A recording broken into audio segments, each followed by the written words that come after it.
दशरथ जी के द्वारे मचैया होरी दशरथ जी। दशरथ जी के द्वारे मचैया होली दशरथ जी। किनका के हाथ कनक पिचकारी, किनका के हाथ कनक पिचकारी, किनका के हाथ अबीर झोरी हो किनका के हाथ अबीर झोरी दशरथ जी।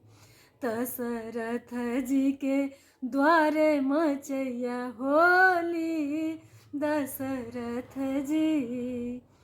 राम जी के हाथ कनक पिचकारी, राम जी के हाथ कनक पिचकारी, सीता के हाथ अबीर झोरी हो सीता के हाथ अबीर झोरी दशरथ जी।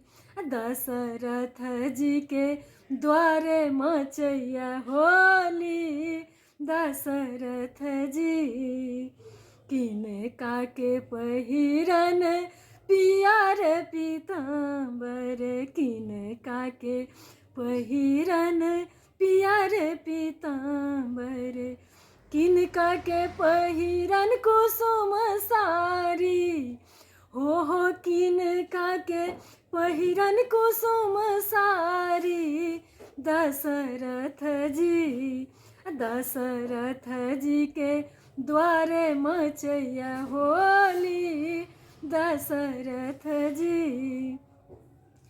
राम जी के पहिरन पियर पीताम्बर, राम जी के पहिरन पियर पीताम्बर, सीता के पहिरन कुसुम सारी हो सीता के पहिरन कुसुम सारी दशरथ जी।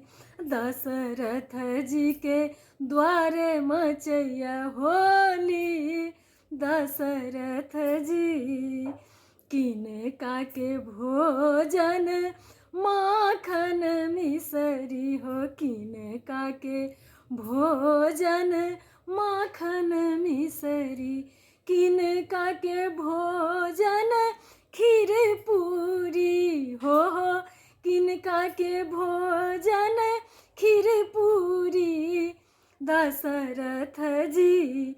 दशरथ जी के द्वारे मचैया होरी दशरथ जी।